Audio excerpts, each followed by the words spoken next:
Hi, I'm Mariah Rossel. I'm one of the instructors at the Institute of Integrative Energetics. Today, I wanted to talk to you about the goddess Kali and her relationship to shadow work. So Kali is one of the Hindu goddesses, and if you have ever seen her image portrayed, it leaves a very visceral impact on you. So Kali is depicted usually black-skinned. Occasionally you'll see her as blue-skinned. Often she has this long tongue sticking out. She's holding a decapitated head, wearing this necklace of skulls, a skirt of arms. She's standing, dancing, if you will, on Shiva as he lays on the ground dead.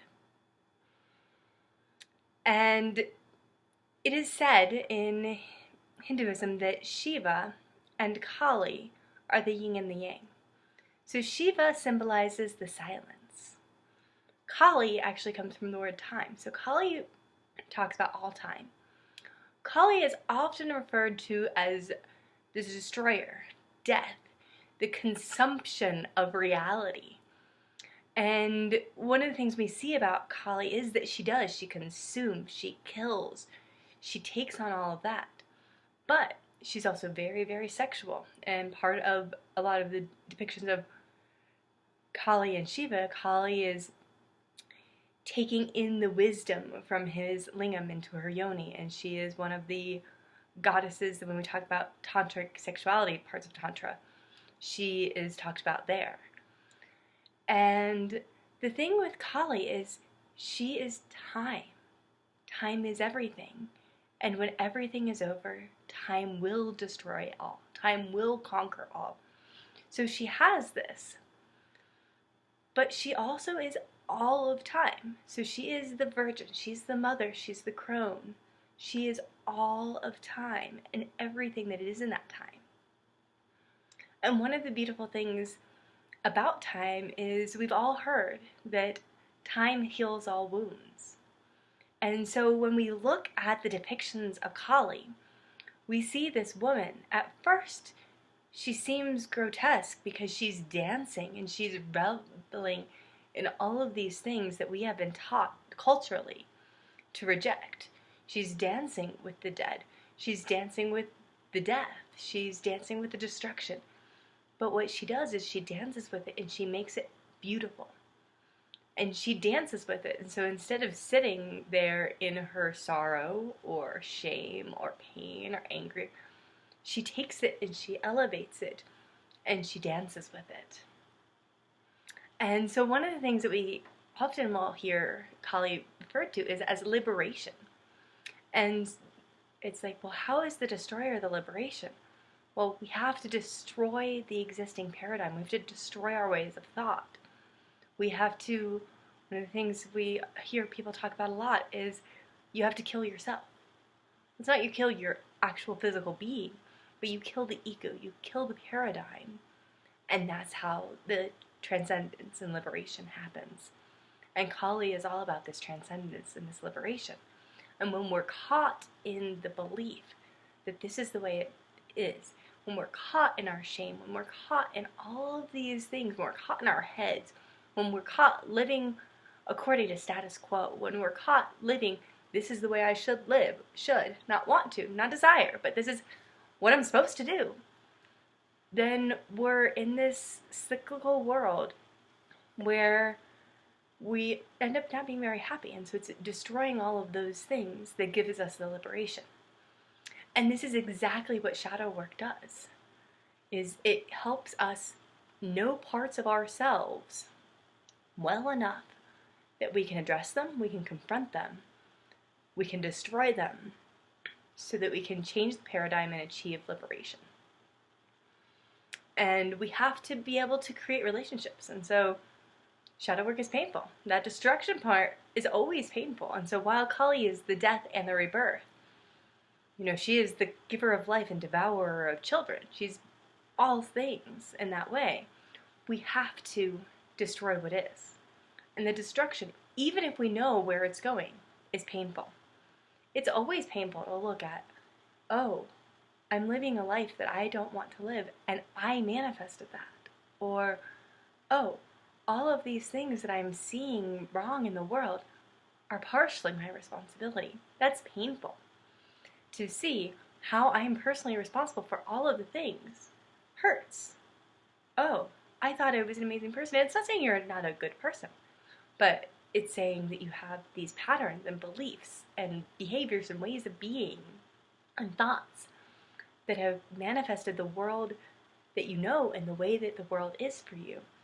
And coming to terms with that is really hard because we often associate my thoughts and my beliefs with who I am, my behaviors with who I am, rather than saying, this is who I am, and it is who I am that is manifested, but it's also my cultural conditioning. It's also all of these things. And this is one of the things we see when people are trying to change their point of view. We often think, I think, therefore I am. And Descartes said that, I think, therefore I am. But what if it's I think and I am, and they influence each other, but how do I separate this is what I think from this is who I am? And then if I say what I think came from not a full perspective, came from not enough understanding, I can change how I think, without undermining who I am. And so that's what Kali does, is she gives us time. And with time, if we can do whatever we want with our time, right? But time is how we deepen into our knowledge, deepen into our experience. And we hear this when we talk about people in their professional lives, whatever they are doing. They're like, I've been doing this for 10 years or 20 years or however long. But there is a level of pride and competence that comes from how long things have happened. Because habits become routines and they become who you are. Practice makes permanent. Practice is becomes who you are. And so in that way, when we look at Kali and we look at time and we look at shadow work and we look at this destruction, the destruction takes time, it takes patience, it hurts. But then when we break it all down, then we can rebuild it up.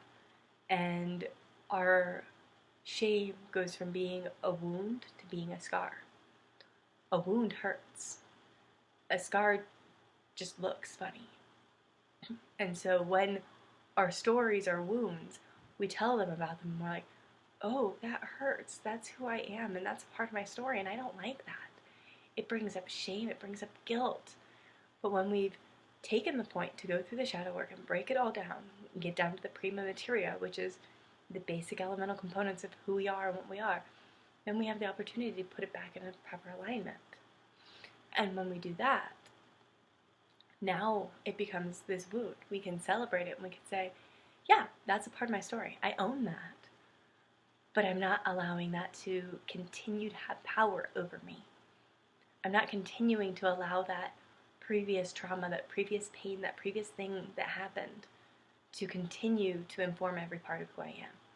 And if I'm seeing it inform every part of who I am, then how do I go back down to why do I let this? What benefit am I getting? Why do I like this? And that's hard. It's hard to say, I like the pain. I like not succeeding. Because none of us think that we like not succeeding. None of us think that we like pain. But we project these things out because they protect our stories, they protect our shame, they protect our vulnerability, our hearts, on all of those things. And so with that time, they're broken down, they're rebuilt, and we can become like Kali and we can say, I had this thing. And instead of sweeping it under the rug, pretending like it didn't happen, I know it happened. I honor that it happened, and it doesn't hurt me anymore. And I'm going to dance with it. I'm going to be liberated with it. I'm going to enjoy my life that's here. And we're not going to look at it and be like, oh, I had this horrible thing, and let me romanticize it. But it's coming from a place of centeredness, groundedness, healed place where we can say, this is no longer my pain, but this is the artifact that I have from my pain. And I honor it, and I love it, and I find the beauty in it. And that's one of the other things that Kali really asks us to do, is find the beauty in the darkness, in the ugly, in the destruction, in the pain. And find that beauty, because when we can take it and string it together and make it into a pattern and make it into art, make it into expression, then those things that we once wanted to sweep under the rug, we once wanted to hide, are now a part of who we are and a part of how we celebrate. And that's the same thing that the shadow work does, is once we get down to these layers, it's like, I did these things and I don't love that I did these things, and I don't love who they made me be.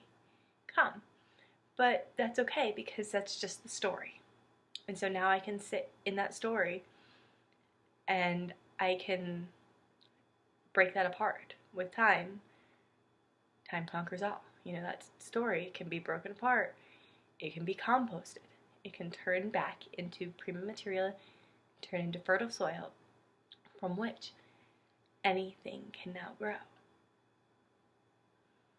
And so as you go through your day and as you go through your time, every time that you see things start to get destroyed or start to break down, it's lovely to be able to step out of that emotional state and be like, what's actually happening? And so for me, when we were first talking about what we were going to talk about this week, we talked about goddesses, and I was like, I know so much about so many goddesses, but I didn't have one that I really wanted to talk about. And then I was supposed to go live a couple days ago, and we had a blizzard and the power went out and the internet went out and I couldn't make a video. And literally seconds after the power went out, I'm like, I'm supposed to talk about Kali. I'm like, why? Because Kali and shadow work. And I love shadow work and I love Kali. And so that was what I wanted to talk about.